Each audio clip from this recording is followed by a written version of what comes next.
Well, look at this guy. I mean, I read him all the time. I see him on X.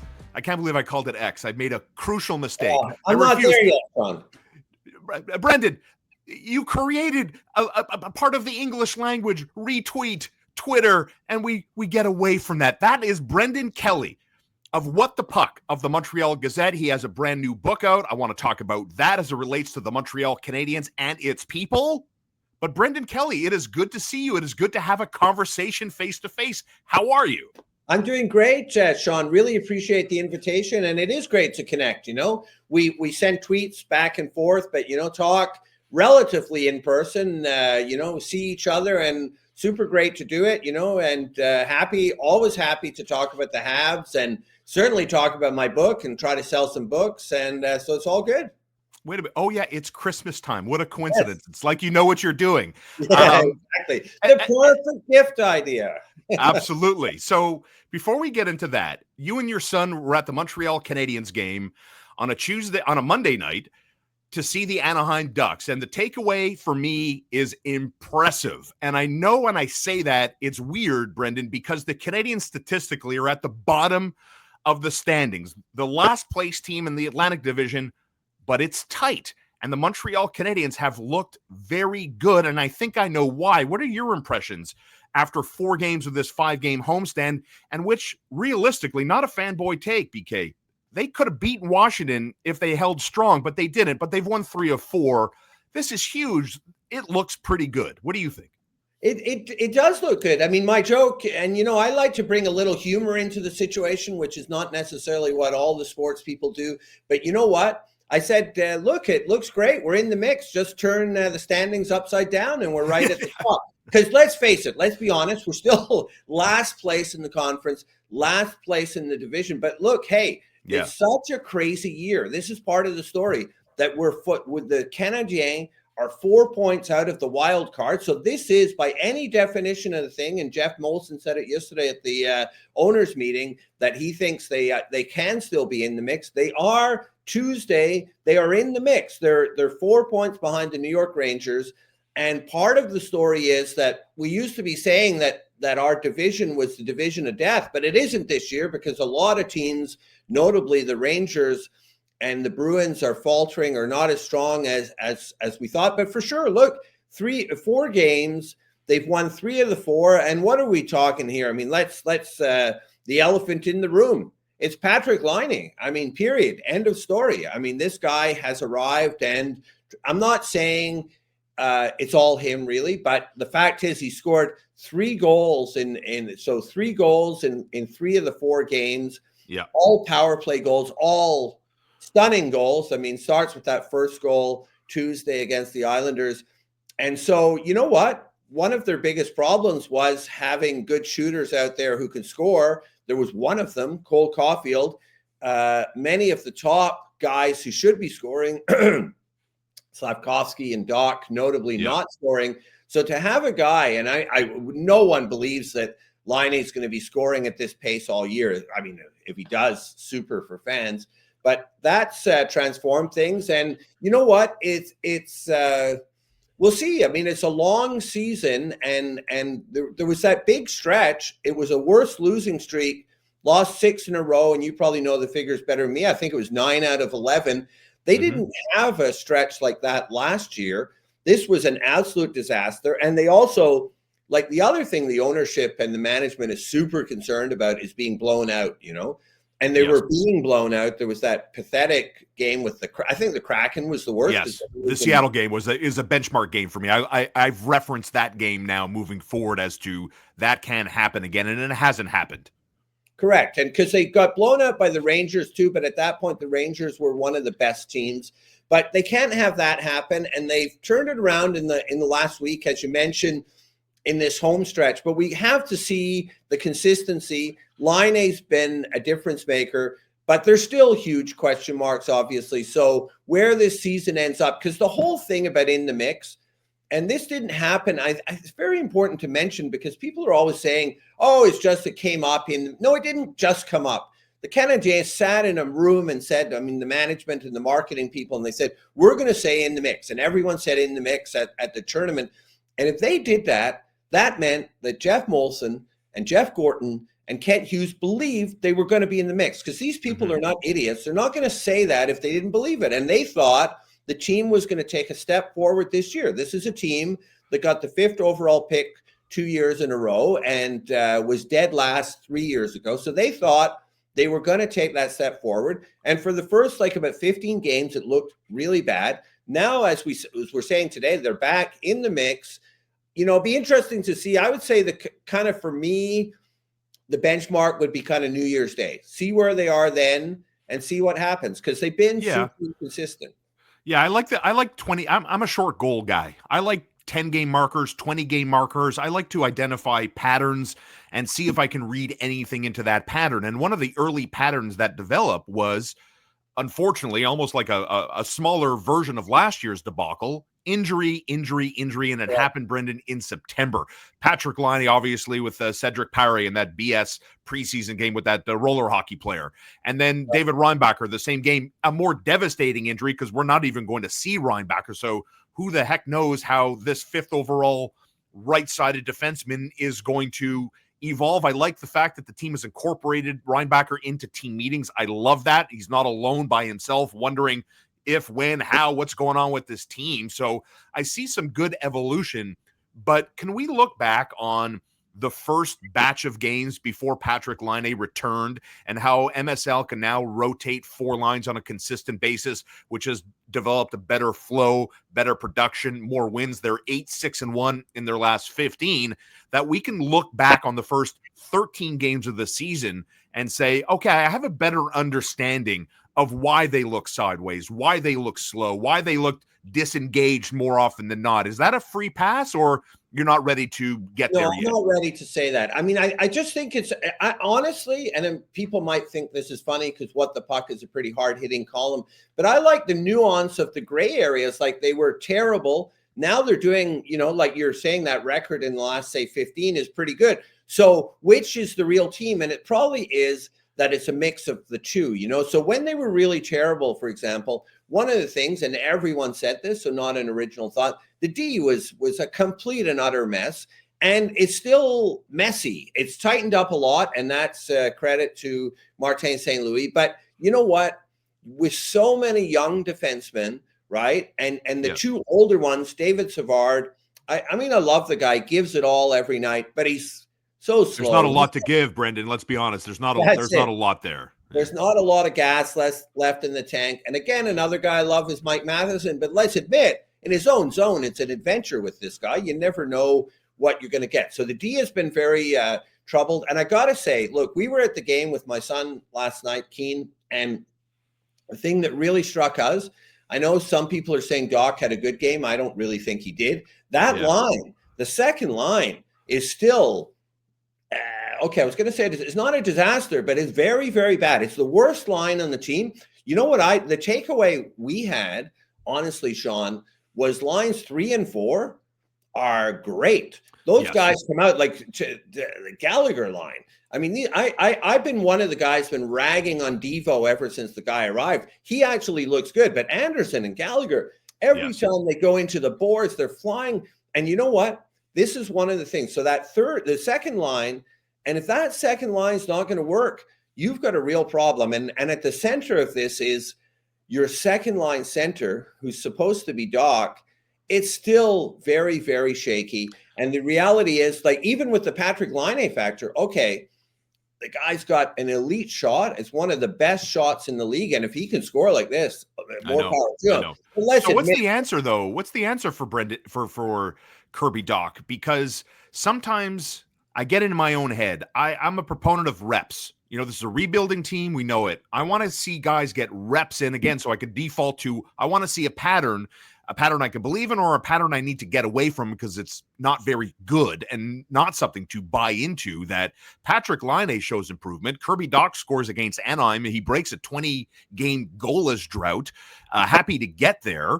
But at the end of this, I mean, do you see incremental growth in number 77 that you can look at and say, okay, you can keep him down the middle, keep him with Slafkovsky, or maybe you need to drop Caulfield down there to get him going? I'm not saying, I mean, look, the team is not in a position to give up on Kirby Dach. They put so much in, not so much that they gave away so much in the trade, but their whole plan was based on him being the number 2 center.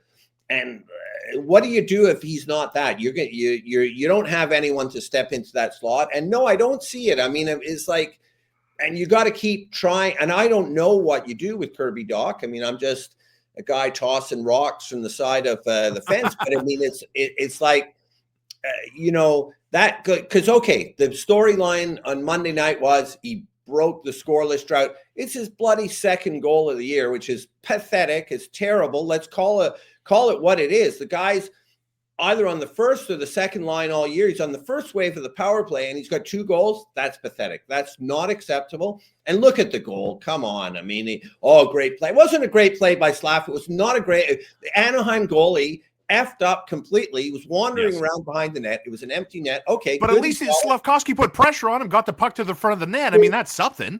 No, that's true. But I mean, really, for Dach, it was an empty netter. I mean, I in my beer league would probably miss it, but he's got to score that goal. And he's still, the thing that gets me about Kirby Dach, I think it's absolute BS when people talk about the injury. This has nothing to do with the injury. Watch how the guy plays. He backs off anytime he gets near a guy. Now, maybe it's because he's afraid, but if he's afraid, again, unacceptable. And Slav kind of does it too. He's getting a bit better, but these guys, and I mean, Slav too, he's so friggin' unsteady on his skates. It's ridiculous. These guys are big boys, 230, 240, 6'4".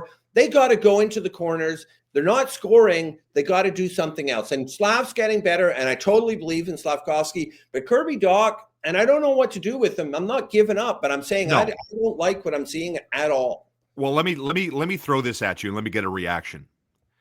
I believe that Martin St. Louis, if it were up to him, he would move Dach around.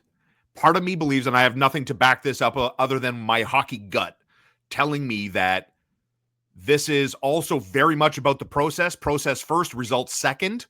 And the process is figuring out Dach down the middle. And the way he's played, I mean, and you highlighted it, averages over 16 minutes, was on the first wave of the power play every night on 1 goal. Slafkovsky on the first wave of the power play every night on 1 goal. 2 of 5 players had a combined 2 goals every single night on the power play. How are you going to get results with that level and lack of production? And that leads me down the path, Brendan, to believe that management is I don't want to say forcing, but maybe encouraging Martin St. Louis to have a little bit more patience, because there's a few things we can point to.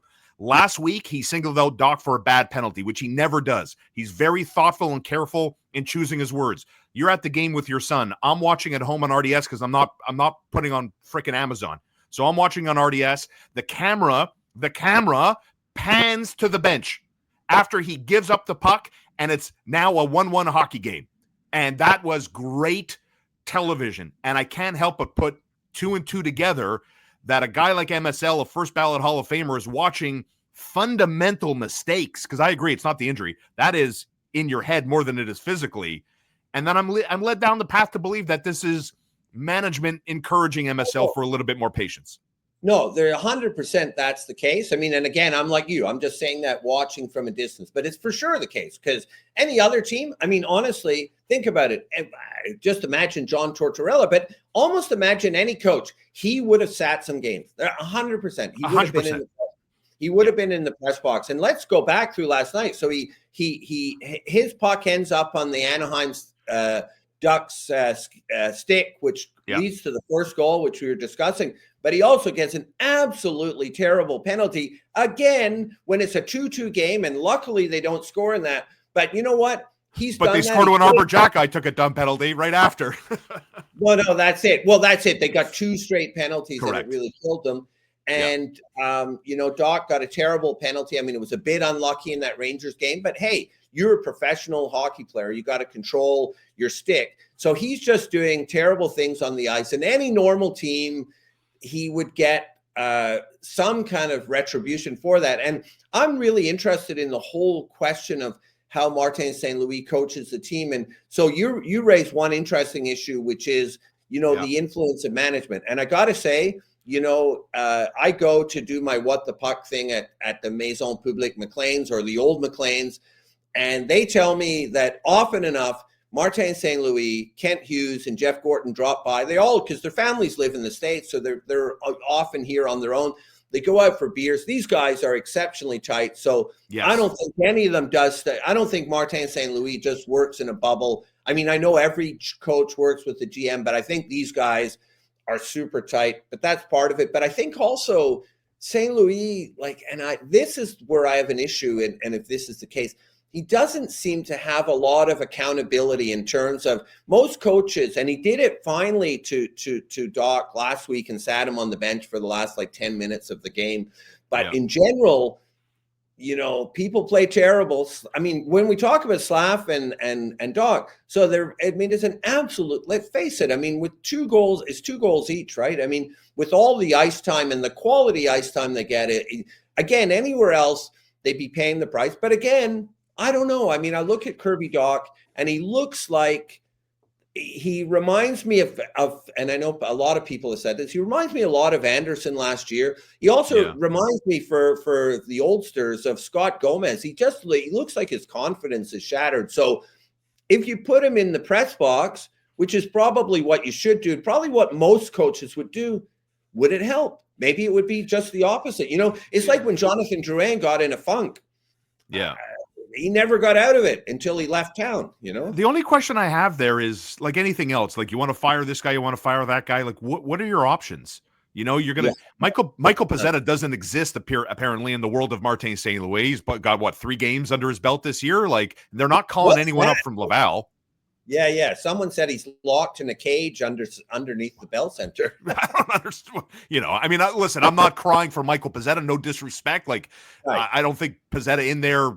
The Canadiens are, even further in the mix than being 4 points out of a wild card. But let's get into for a second with Brendan Kelly, of course, of the Montreal Gazette, author of What the Puck, always a very engaging read. I like Brendan for a multitude of reasons, primarily because I'm a sports guy. I'm a Canadiens guy. It's what I do for a living on TSN 690. And I like people that bring a different perspective. They put their cojones on the table sometimes, regardless of getting into the feelings of strangers on the internet, and he puts it out there, and it's up for us to engage and debate. There is no debate, and I'm going to use this word on purpose. The great Lane Hutson. This little 48 with 2 games under his belt last year, what he's doing this year, setting new records, bye-bye Chris Chelios, hello Lane Hutson. And Brendan, his ability to adapt at this point of his career, I mean, the ceiling is high. Pierre Maguire said he could be the next Quinn Hughes. Mark Denis on TSN 690 with me and Connor agreed. I mean, Quinn Hughes is a Norris Trophy winning 92-point producing defenseman. Lane Hutson is already a great player.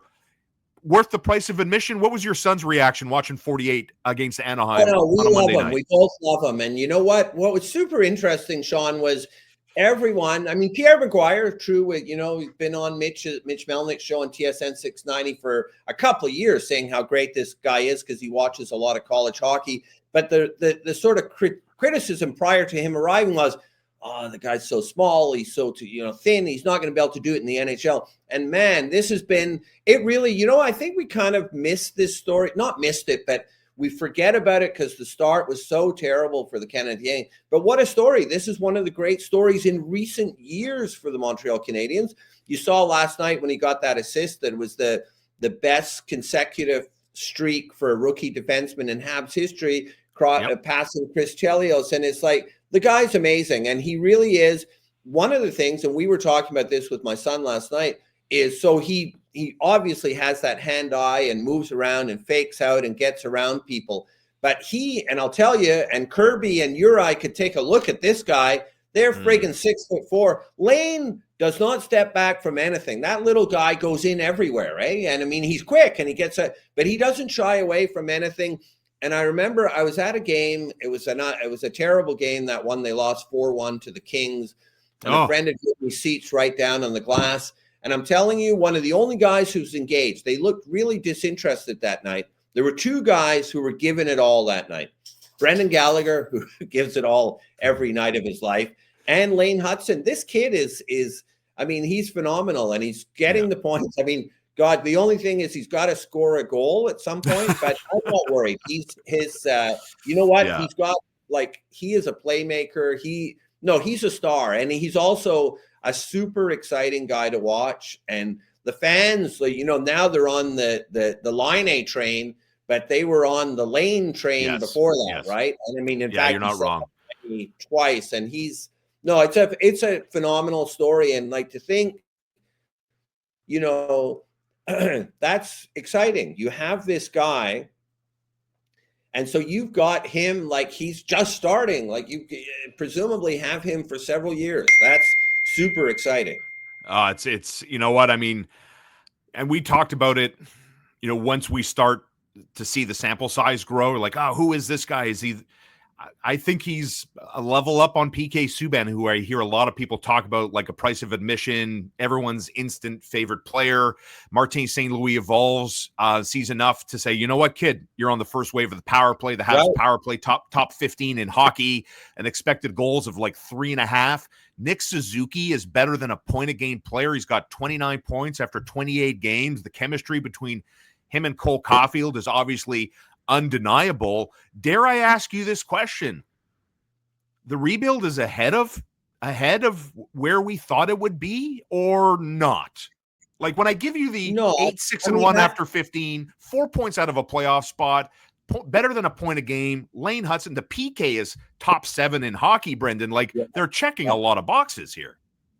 There's a lot of positives. I mean, I wouldn't say I'm a skeptic, but my whole thing on the rebuild, like, and I hate this thing where you know, you're arguing stuff in the bar, on Twitter, wherever, on the radio, and you say, oh, I don't like this, and don't like this about Martin St. Louis, don't like this about Dach, and they're like, oh, it's a rebuild. You know what I mean? The response to, oh, it's a rebuild, everything, it's a catch-all to get out. Right. And it's like, you know what? And you know this, and anyone who watches hockey knows this, is some rebuilds work and some don't. And you know what? So I think it's going in the right direction, but the idea that it's perfect and it's absolutely guaranteed to work is absolute garbage. I mean, it might or it might not. And I didn't like Marc Bergevin. My column was super anti-Marc Bergevin. I didn't like what he did, like a lot of people. I've been very positive about Kent Hughes and Jeff Gorton since they arrived, but I'm just saying it's not guaranteed to work. And there are issues. Dach is a key part of the rebuild. He is not working. I'm not saying he won't work, but he's not working. Slavkovsky is a work in progress obut. I mean, 40 points in 40 games at the end of last season, absolutely. And I believe in him, but he's more than inconsistent. And so that's a issue. And you know what? You have to ask the question today whether they picked the right guy, because would it be better to have Logan Cooley? Guess what position he plays, right? And I mean, 2020. It's 2020 hindsight. Michkov. I mean, sorry, but you have to say it. Don't say Michkov. You're gonna throw me. I'm ready to swear. I'm ready to start using profane language. Listen, they choose a stay-at-home defenseman. I was we were there. We were at McLean's Pub, waiting for the pick. I was with our videographer John Kenny that day, and when they picked Reinbacher, Shaun, the place was like, WTF, what the hell is going on here? And you know what? And it was like, Michkov's not coming for 9 years, and he might never come, and he's a problem. Yeah. And it's just whatever. It's like the guy is, turns out he's not a superstar. He's a star player. He's got a crazy amount of points, because people often say, Kirby Dach's how old's Michkov? 20? And he's putting up these points. And so is Lane Hutson. Rookie of the year front runner today. But the thing about the rebuild is I think it's kind of on track, but will it work? We'll see. I mean, my view of the rebuild, and I think actually I have the same view of management. It had to move forward this year. That if they were back in the lottery in the bottom 5, that is not the rebuild working. Correct. You know what? They have to move forward. They have to start winning. I don't expect them to be in the playoffs, but the reality is Nick Suzuki, I believe it's his 6th season. This guy has to be in the. You're wasting his whole career on crappy teams. He's never been on a good team, and you could say 21, but it was a crap season. They got lucky, and then they had an amazing playoff run. So the reality is they have to move forward. And so this is like, it comes back to what we were saying at the beginning. They seem to be moving forward now. And if that's the case, and at the end of the year, they're in the mix and they're right near the wild card, or maybe they even get the wild card, anything could happen. But my view, honestly, is kind of changed to the rebuild. I think that it's kind of, I'm tired of saying the rebuild. You know what? Teams always rebuild. I just, was looking at the history of the Habs for my book and TV project. They rebuilt in the early 60s when Rocket Richard left. They rebuilt in the early 80s when Ken Dryden, Jacques Lemaire, and Serge Savard and Guy Lafleur all left. You know how you win the cup and compete in hockey? You have smart management. Did the Washington Capitals rebuild for this year? No, they didn't. They got a bunch of good players, Yeah. And they also got good goaltending. There's something there. Like, show me a good team. Chances are I'm going to show you some pretty good goaltending too. Like, and Montreal has a good goalie. And Sam Montembeault, full value for his nomination to the Four Nations Cup with Brendan Kelly, author of What the Puck. Yeah. How about last night? Did they not get to overtime without Monty? 100%. I mean, this guy, and he's the most underappreciated guy because people are like, oh, it's, his numbers and this and that. His D it could be the worst defense in the league. It's right up there. Sometimes people lose sight of, he was a waiver claim. How much work has this gentleman put in to become the goaltender he's turned into? Like, we can step up and give this guy some credit. He was cast off. Thanks. Take him for nothing. And here he is now, 946 save percentage, something like that, since he was named to Team Canada. That's Brendan Kelly, author of What the Puck, the Montreal Gazette. MontrealGazette.com is where you can find him. One of the founders of the Montreal Mirror, one of my personal favorites of my adolescence, my young broadcasting career, was something I read all the time on the Metro. And if you've picked up on this, if you're an astute viewer / listener, you've noticed I call them the Montreal Canadiens. I've called them the Montreal Canadiens my entire life. I'm a born and raised Montrealer. Right. Brendan Kelly has called them les Canadiens. Why do you do that? Mais oui, mais c'est comme ça marche ici, Shaun. On est au Québec. Oui. No, I'm just kidding. But the reality is, the name of the team is the Canadiens, and I've written a book, Le CH et son peuple, about the history. What? And you know what? What the Puck is a column about fan culture, and that's what the book is about looking at that history. And the reality is, it was a team, and I love this. It was a businessman from Ontario, Ambrose O'Brien, who came to Montreal in 1909 and said, you know what? Let's get a team for French Canadians, because they already had the Wanderers and they had the Shamrocks for Irish people. And it was just a business opportunity. But from the beginning, when English people often say, stop that nonsense about the French language and a French coach, it's always been there. This is not just something that got invented by the media recently.